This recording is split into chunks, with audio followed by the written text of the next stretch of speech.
In today's video, we're going to be going over some fantastic men's fragrances that are honestly worth gatekeeping. So, if I were you and you're able to, maybe don't tell your friends about these. Try to do your best to keep these to yourself because these really stand out. They're super unique and they're just, they're great ones that you really don't want people to find out about. Now, I say that mostly as a joke. If your friend asks you what you're wearing, it's usually fun to be able to say, hey, it's this. Do you want to try it out?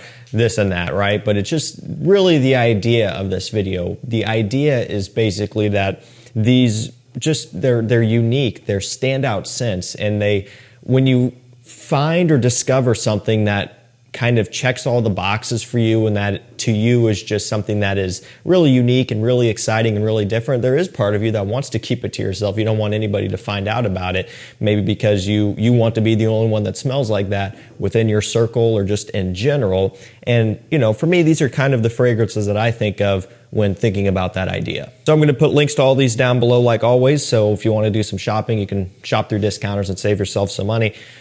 You'll find that, a few of these are pretty hyped up, but there are also some that you just don't hear about. This first one's kind of somewhere in the middle. It's Fahrenheit Le Parfum. So as far as the fragrance community, you hear about it pretty often. It's fantastic quality suede, rum, and violet leaf based scent, basically taking that fresh DNA, making it sweeter. That is Fahrenheit Le Parfum. But in terms of the outside of the community side of things, you're not really going to be hearing about this one. People aren't going to be wearing it. It's just not going to be as popular.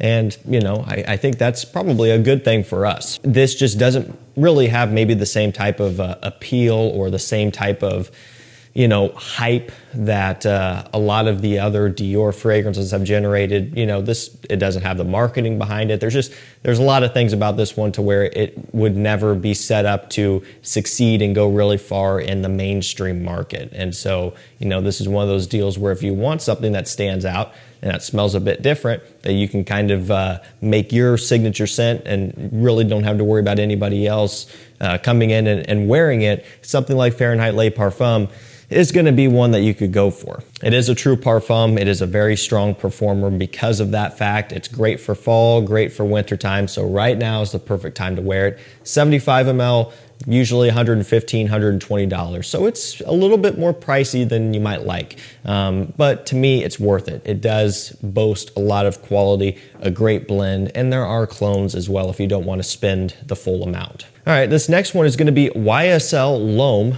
Le Parfum. You can go for this. You could probably almost go for the original L'Homme these days because, are people really wearing that one still? I don't know. This is going to be the safer bet if you want something that's going to stand out and something that you can kind of keep to yourself a little bit more, because that original L'Homme was a very popular scent at one point and probably still is. But this Eau de Parfum variant never really took off. There have been many L'Homme and La Nuit de L'Homme flankers over the years, a lot of which have been discontinued at this point, but there are still some that you can still purchase. And the Eau de Parfum is one of my favorites within the L'Homme lineup.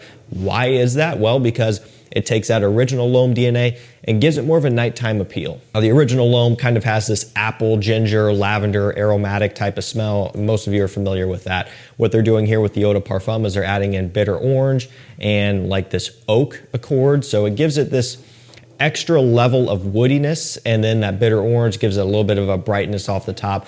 But then you go a little bit sweeter as well in the dry down too from some other additional notes. I think maybe a little bit of a tonka bean or something to that effect to help kind of zone this one into something a little bit heavier and a little bit stronger. So I've always viewed the original L'Homme as like an everyday signature scent type of deal, right? One that you can wear for any situation, mostly during the daytime. The Eau de Parfum, perfect for nights out. And the great thing is you can layer them, right? If you started the day off wearing L'Homme, you can spray this one on over top and they're going to mesh perfectly because they still are similar.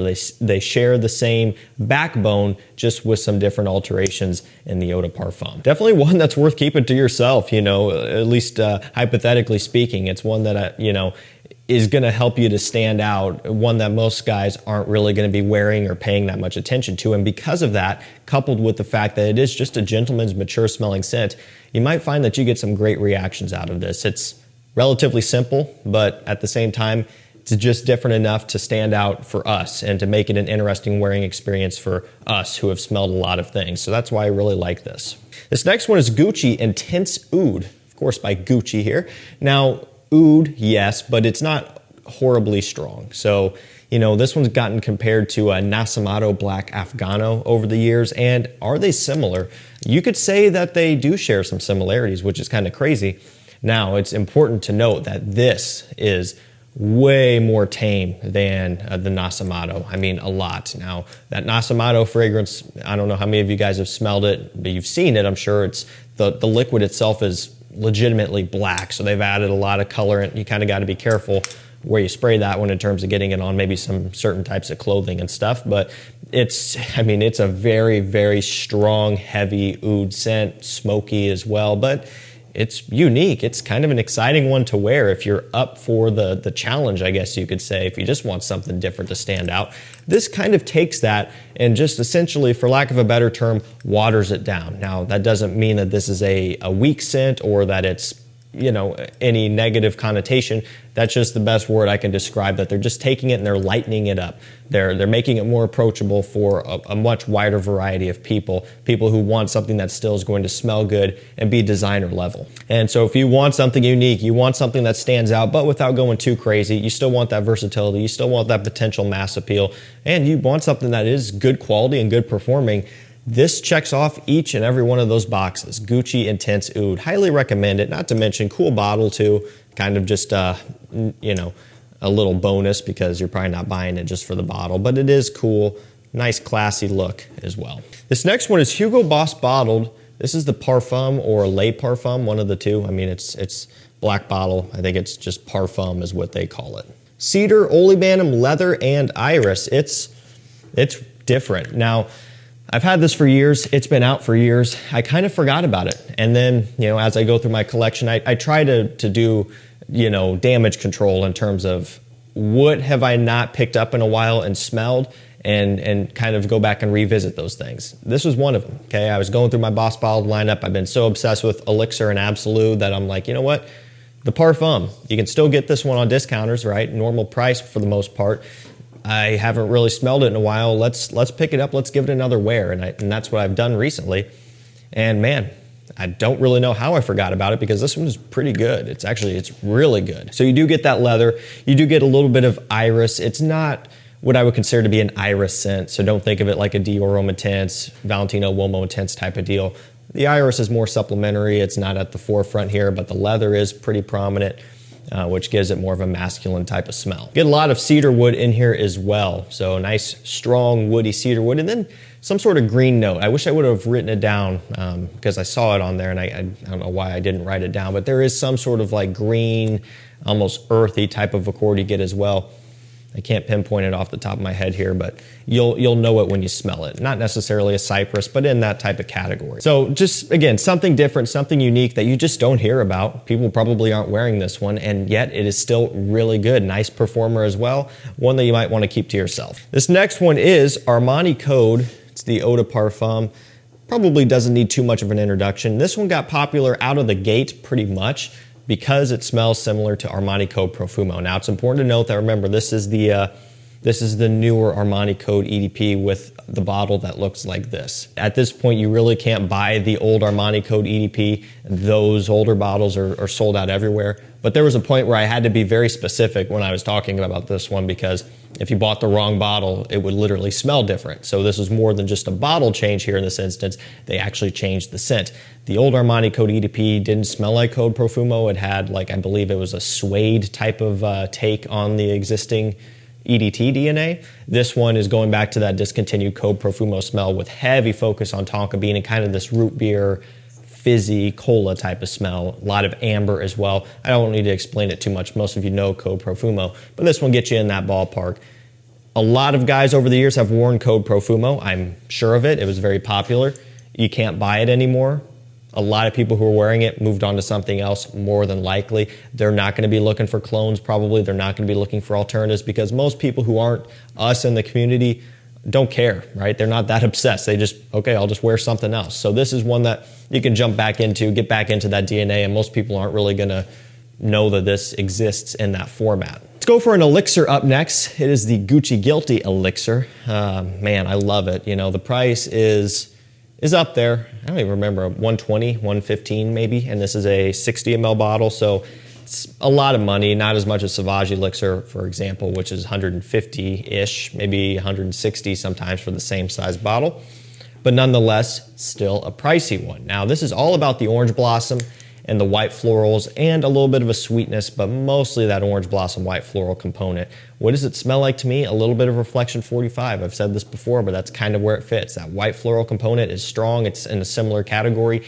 and it has the added depth, richness, and sweetness that Reflection 45 has. Also is more similar in terms of performance because they're both really strong, whereas the original Reflection Man EDP, not quite as strong and also just isn't as heavy and sweet leaning. It's mostly just white florals from start to finish and not a whole lot else besides that. So you do find that Reflection 45 Guilty Elixir does pack a little bit more into the scent overall. It's more full-bodied, a little bit more rich, maybe a more involved wearing experience, you could say, as well. But man, if you do want something that's mature, that's classy, that truly just smells expensive, this is it. It is expensive. You would hope that it would smell expensive when you're paying this much money.